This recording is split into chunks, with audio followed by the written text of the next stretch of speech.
Hola, buenas tardes a todos. Vamos a continuar nuestro estudio hoy. Estamos llegando al capítulo número 8 de Hebreos. Vamos a iniciar con una oración. Padre, te damos muchas gracias por las oportunidades que nos das constantemente de acercarnos a ti, de alabar juntos, Dios. Te agradecemos porque como congregación pudimos cantarte, Dios, y hoy queremos rogarte que hables a nuestros corazones, que nos confrontes, que nos animes, que nos guíes, Padre. Abre nuestro corazón para tu palabra. Te lo rogamos en el nombre de Jesús. Amén. Amén, hermanos. Vamos a comenzar Hebreos capítulo 8. Hebreos capítulo 8. Entonces, recuerden, hemos estado estudiando a lo largo del libro de Hebreos cómo un grupo de personas con este trasfondo del judaísmo vienen a Cristo. Y después de venir a Cristo, como es común, tienen problemas, tienen situaciones difíciles, como todos lo tenemos, y empiezan a preguntarse si fue la mejor decisión, si les falta algo en su vida. Y por una parte, veíamos la semana pasada que tenían ese deseo, ese gusto por sus tradiciones, por sus costumbres, la música, los cuernos, las fiestas, y entonces estaban siendo seducidos a nuevamente regresar a esas costumbres, tradiciones. Pero por otra parte, había muchos que sinceramente decían, bueno, no sé si me equivoqué, no sé si realmente necesito hacer esto, si necesito celebrar esta fiesta o necesito hacer esto o aquello.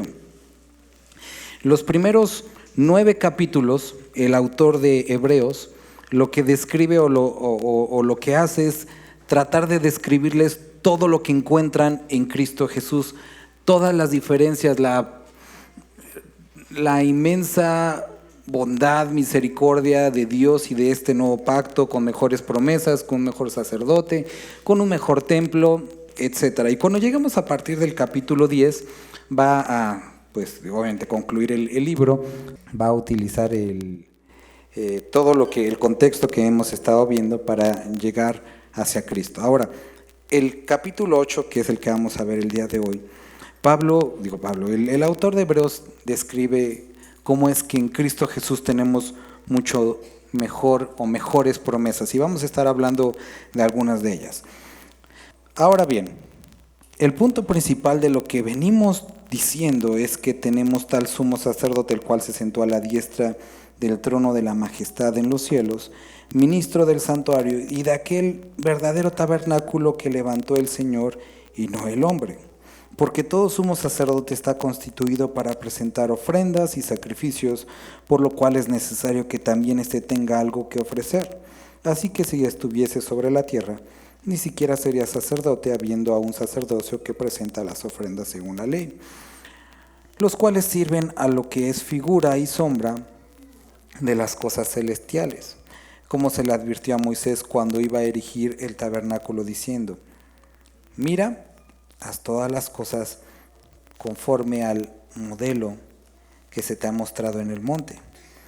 Pero ahora, tanto mejor ministerio es el suyo, cuanto es mediador de un mejor pacto establecido sobre mejores promesas. Y si estuvieron el miércoles aquí, estuvimos en el capítulo 24 de Éxodo, y en el capítulo 24 lo que estamos viendo es que ellos, estando en el monte, Dios le dice a Moisés: sube tú con un grupo de ancianos, con Aarón, sus 2 hijos, pero el pueblo que se queda abajo. No va a hacer que suban y yo los destruya. Entonces suben estos personajes, y cuando ellos se están acercando, Dios le dice: ahora, esos 70 se van a quedar ahí, solamente va a subir Moisés, pero esos que están ahí desde lejos me van a adorar. Entonces el único que sube es Moisés. Está un tiempo con Dios, vuelve a bajar y les dice lo que Dios le dijo. El pueblo dice: todo lo que nos diga, sí, eso lo vamos a hacer, no hay problema, sí, lo que diga, todo decimos que sí. Ellos estaban viendo la presencia de Dios, el monte temblar, el humo, los relámpagos, los truenos. Y el miércoles estábamos hablando de eso. Por una parte, nadie podía acercarse a Dios, sabían, y ellos tenían miedo. Tenían miedo de acercarse a Dios porque sabían lo que podía pasar. Ellos habían visto abrirse el mar rojo, habían visto hundirse todos los caballos de Faraón, también habían visto las aguas amargas convertirse en dulces, habían visto el maná, sabían y entendían quién era Dios y lo que podía suceder. Entonces por eso dijeron de lejitos. Pero por otra parte, había una circunstancia. Era su Dios, pero no podían acercarse a Él. Y ahora, lo que hemos estado leyendo, Dios dice, acérquense a mí, confiadamente acércate a mí. Y yo puedo transformar tu vida. Ahora, esto es una introducción de lo que estuvimos viendo la semana pasada, en el capítulo 7, nos habla de un sacerdocio que ahora, un verdadero sacerdocio que pueda acercarnos a Dios, y termina diciendo aquí en el versículo 7, versículo 6, pero ahora tenemos mejor ministerio es el suyo, cuanto es mediador de un mejor pacto, establecido sobre mejores promesas. En el miércoles estuvimos leyendo que Moisés le pide a un grupo de jóvenes que junten unos animales, los sacrifiquen y entonces acumulan un poco de la sangre y la vierten sobre el altar que habían construido en representación de sin sangre no hay perdón de pecados. Se necesita porque la paga del pecado es muerte, entonces necesita haber sangre para que haya perdón de pecados. Pero después toma de esa sangre y se las empieza a aventar así. A lo mejor, porque ya no, digo, aquí es un contexto más citadino, pero si alguna vez ha tenido la oportunidad, y a lo mejor dirán, ay, qué oportunidad, pero de participar en todo esto de sacrificar un animal, no para sacrificio, sino para, no sé, comerse carnitas o barbacoa. Yo recuerdo que una vez de chiquito me enseñaron y desde matar el animal es una escena totalmente así como el animal chillando o los puercos hacen re feo, pero después cuando le entierran el cuchillo y te llega a salpicar la sangre, está caliente y se siente, o sea, el olor del animal, o sea, es algo todo totalmente como raro, ¿no? Entonces Moisés toma esa sangre y salpica a todo el pueblo y les dice, esta sangre es el pacto de Dios con ustedes. Ese pacto que en ese momento cubría momentáneamente, no perdonaba, sino cubría momentáneamente sus faltas para que Dios no viniera y los destruyera. Ahora, aquí vamos a hablar de un mejor pacto, no uno que dura un tiempo, no uno que... Y este era el problema con las acciones, hermano, este es el problema con tus obras. No sé si tú te has sentido mal, has pecado y dices, híjole, ahora sí me pasé de lanza esta semana, voy a ir a la iglesia o voy a leer un rato la Biblia. Y momentáneamente te sientes bien porque dices, bueno, ya leí Dios, ya como que calmé mi conciencia. Pasan unos días y vas más allá y las cosas suceden peores. Y las obras humanas nunca pueden solucionar el problema de fondo. Ahora, vamos a leer. ¿Podrían, hermanos, abrir las ventanas? No sé si soy yo, pero yo ya hace un poquito de calor. Muchas gracias, hermanos. Entonces dice, porque si aquel primero hubiera sido sin defecto, ciertamente nos hubiera procurado lugar para el segundo. Había necesidad de un mejor pacto. ¿Alguien podría ayudarme a leer el versículo 8 y versículo 9?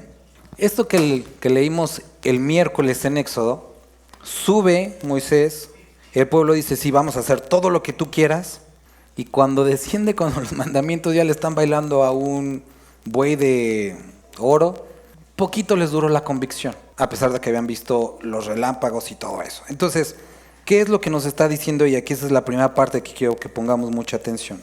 Estos primeros dos versículos nos mencionan una mejor promesa porque está basada en su gracia y no está basada en tu justicia. Y por eso es una mejor promesa. Aquí nos dice en estos dos primeros versículos, vienen días, dice el Señor, en que estableceré con la casa de Israel y la casa de Judá un nuevo pacto, no como el pasado con sus padres, el día que los tomé de la mano para sacarlos de la tierra de Egipto, pero ellos no permanecieron en mi pacto, y yo me desentendí de ellos, dice el Señor.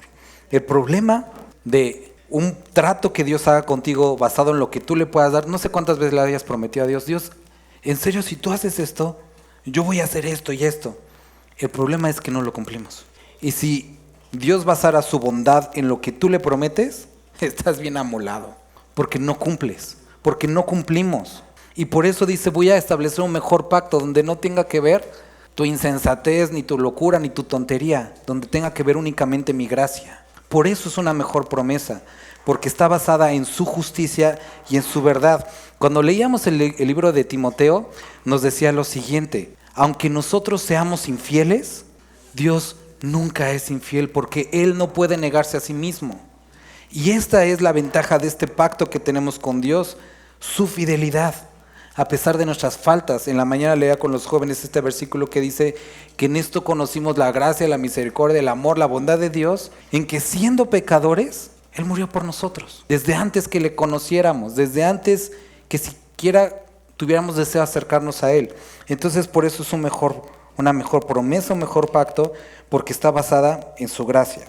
Siguiente, ¿alguien podría ayudarme a leer el versículo 10? Y la siguiente promesa, o la siguiente razón por qué es una mejor promesa, es que promete o da la posibilidad de un cambio interno, no únicamente externo, sino uno que puede modificar nuestra conducta, nuestros pensamientos, nuestra voluntad, nuestra identidad, que cambia quiénes somos realmente. Dice que iban a llegar tiempos, dice, este es el pacto que va a hacer, en aquellos días, dice el Señor, pondré mis leyes en la mente de ellos y sobre su corazón las escribiré. Jeremías dice, voy a cambiar tu corazón y te voy a dar uno de carne, uno que sienta, uno que pueda relacionarse conmigo. Esto no solamente es bueno porque nos puede cambiar desde adentro, sino que quita la irresponsabilidad del hombre.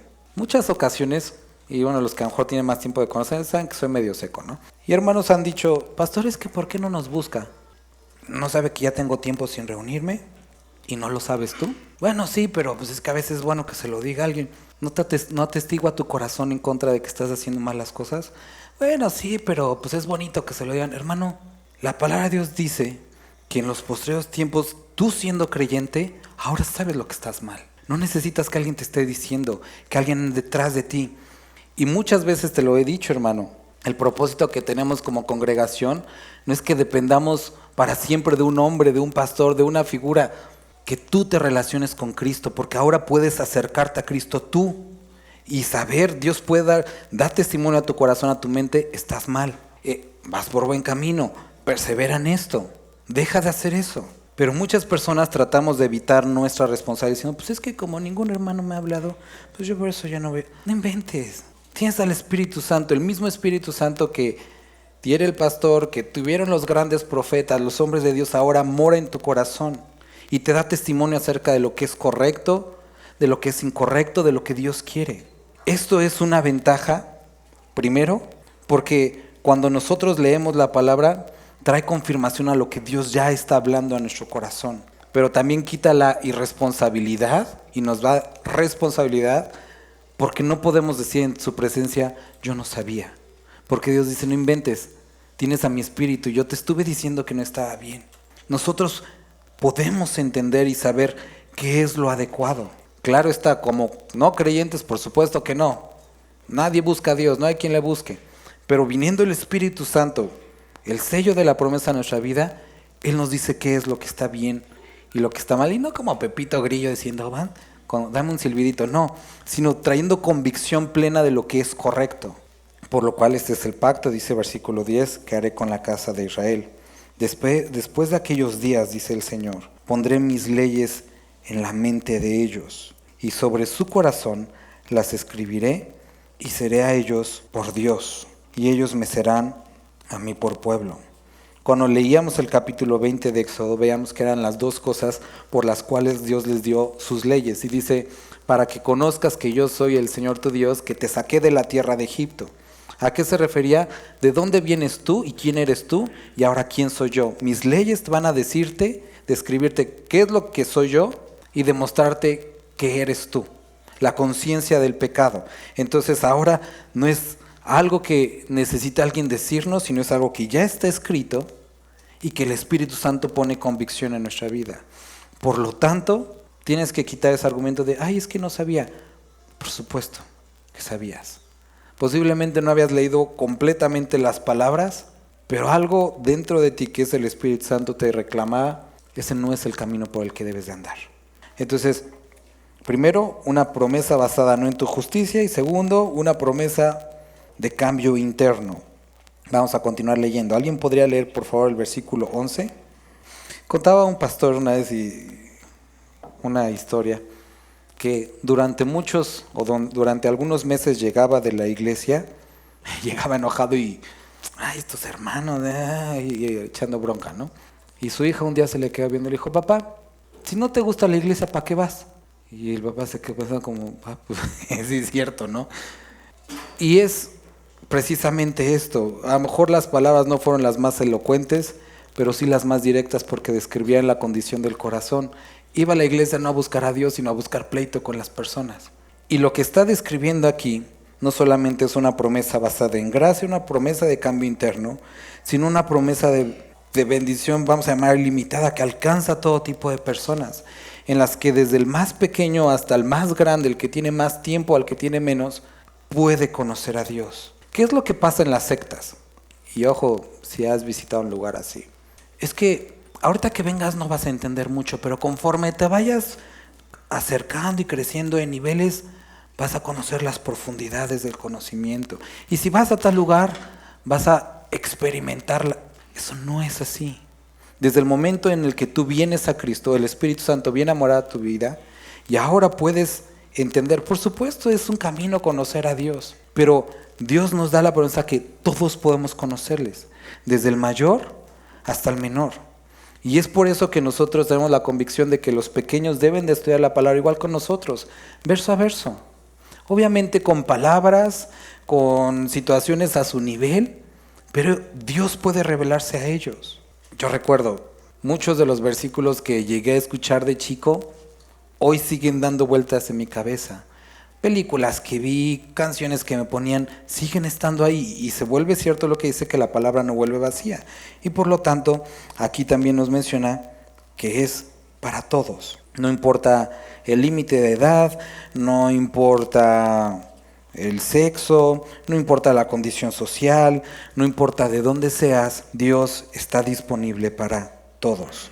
Después, versículo 12, dice, porque seré propicio a sus injusticias, y nunca más me acordaré de sus pecados y de sus iniquidades.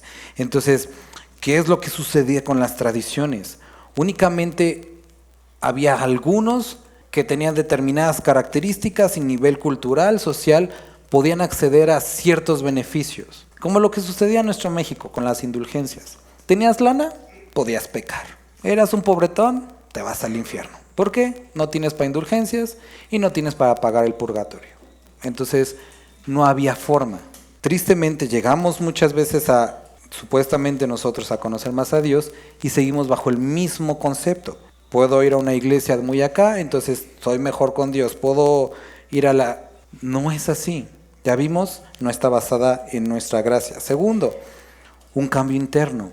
No uno únicamente de voy a la iglesia y ya me siento bien, sino la capacidad desde adentro de cambiar, que Dios modifique quiénes somos, que las personas nos vean y digan, tienes algo diferente. No sé, es un algo que no sé cómo escribir, pero hay algo diferente en ti. Entonces, la capacidad de cambio interno.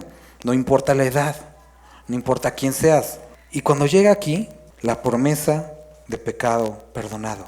No importa de dónde vengas, no importa lo que hayas hecho, Dios puede transformar tu vida. Estos últimos meses he conocido a personas con pasados bastante complejos, poco típicos.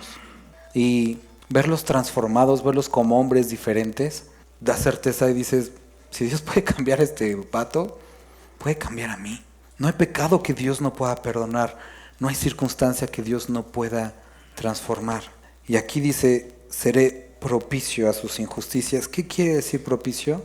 Es el pago exacto, la circunstancia exacta, dependiendo la necesidad.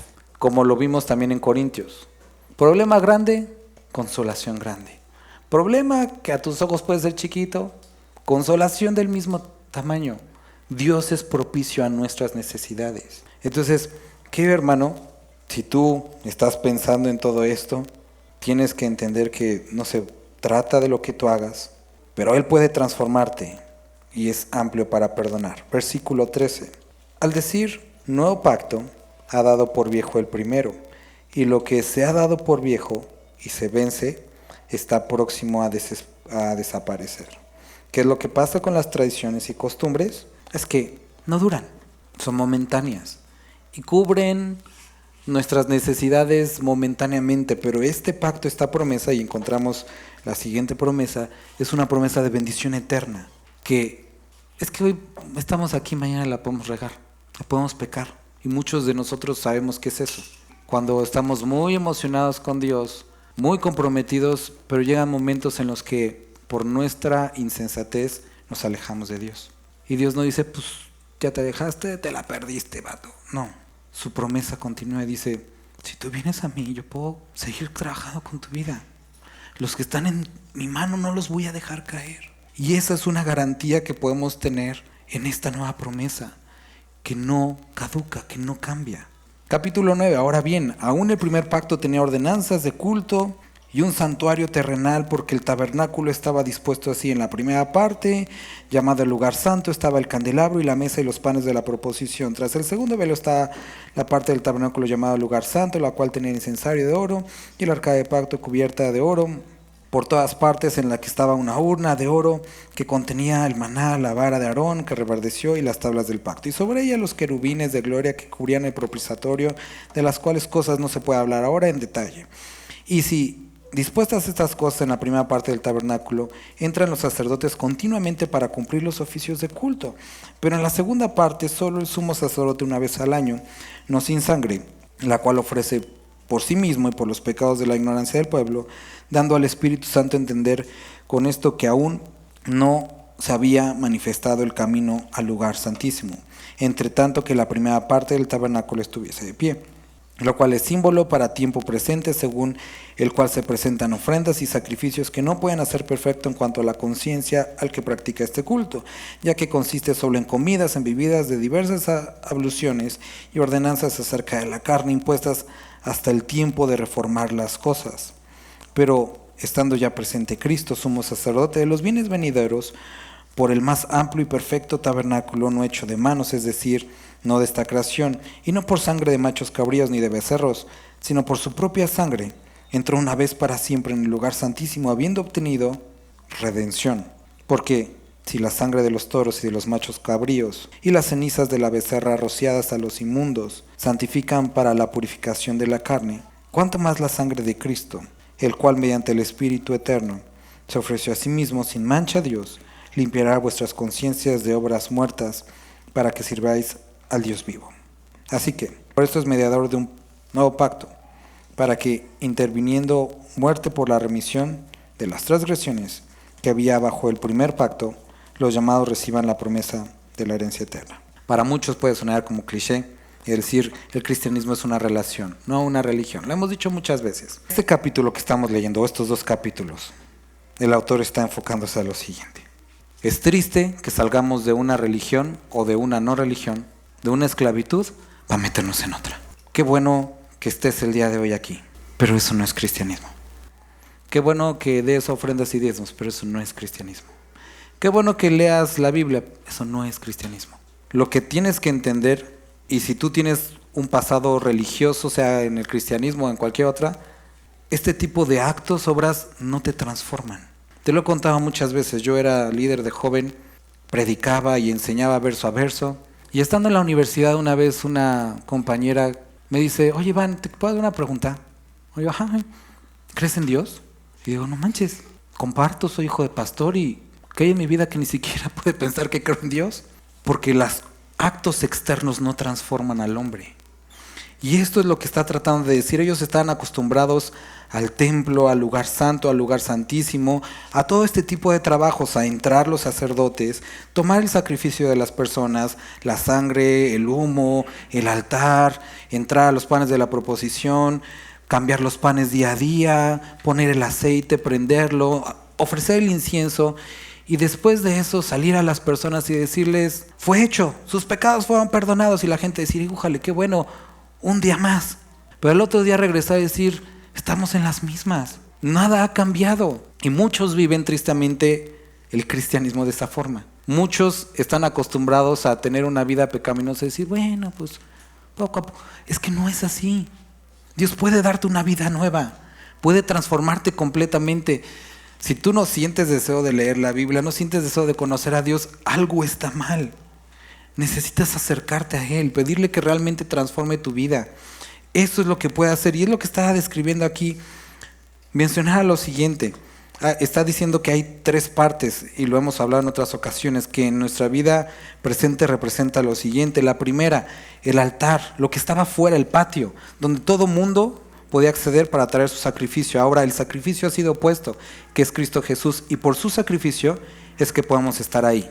Pero eso no es todo, ese no es el único lugar. Y debes de entender y decir, necesito ir más allá adentro. Entonces estaba el lugar santísimo, que representaba el servicio. Y muchos dicen, sí, eso es como lo mejor del cristianismo, servir. Pero dice, eso no es todo.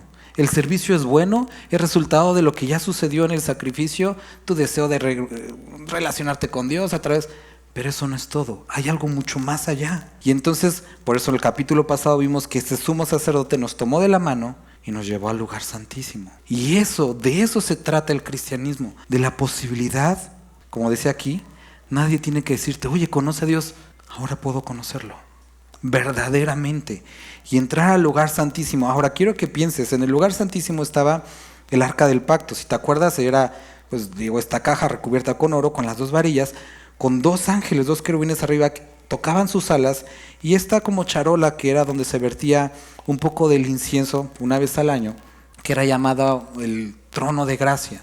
Ya vimos que dice, acérquense confiadamente al trono de gracia. Para los judíos era, no podemos ni siquiera entrar. Pero ¿qué es lo que sucede cuando Jesucristo resucita? Llegan y lo que ven en ese lugar donde había sido puesto el cuerpo, estaban estos 2 ángeles, uno a la cabeza y otro a los pies, en representación de lo que era el arca, pero con un sacrificio diferente, no uno de animales, sino donde había estado el cuerpo de Cristo, que ya no estaba, porque había resucitado, y sale Jesucristo como confirmación. Lo mismo que hacían los sacerdotes, fue hecho. Sus pecados han sido perdonados.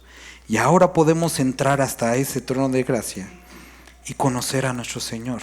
Ahora, no como lo que sucedió con Moisés, que subió al monte y dice que bajó y su rostro estaba resplandeciendo y la gente dijo, órale, qué padre, vías. Pero se cubrió el rostro y uno dirá, bueno, para que no deslumbrara. No, porque se dio cuenta que ese brillo estaba desapareciendo. Y hablábamos el martes que cuando vuelve a subir al monte, sube Moisés y Josué, 2 representantes de algo. Moisés acercó al pueblo hasta la orilla de la tierra prometida, pero no entró, no lo introdujo porque la ley no puede hacerlo. Fue Josué, el representante y la figura de Cristo Jesús. Y Jesús puede llevarte a esa vida nueva, diferente. Esto es de lo que nos está hablando a través de estas promesas. No se trata de una vida religiosa y externa, con la cual todos pueden engañar. Ayer estaba hablando con unos hermanos acerca de esto. Ya te lo he dicho un chorro de veces. Como crecí siendo hijo de pastor, me acostumbré a la hipocresía del cristianismo. Y fui bueno mucho tiempo para eso. Muy bueno para aparentar una vida. Pero llega un momento que te cansas de eso. Y dices, esto ni siquiera es verdad. Pero cuando conoces verdaderamente a Dios y puedes llevar una vida profunda, satisfactoria con Él, sin importar cómo te vistes, sin importar lo que comes, sin importar realmente el mundo, sino lo que Dios quiere y puede hacer de ti, es liberador vivir ese tipo de cristianismo. No uno en esclavitud, sino uno en libertad de mí mismo y de mis propios pecados. Y esa es la libertad que ha prometido y que nos ha dado Cristo. Libertad de nuestros pecados, libertad de la influencia del pecado y libertad de nosotros mismos para ya no vivir en pecado, sino ahora vivir según Él, en su gracia, en su voluntad, en sus mandamientos. Ya no por fuerza, sino porque amamos sus caminos. Vamos a orar. Padre, gracias te damos por esta porción que pudimos leer.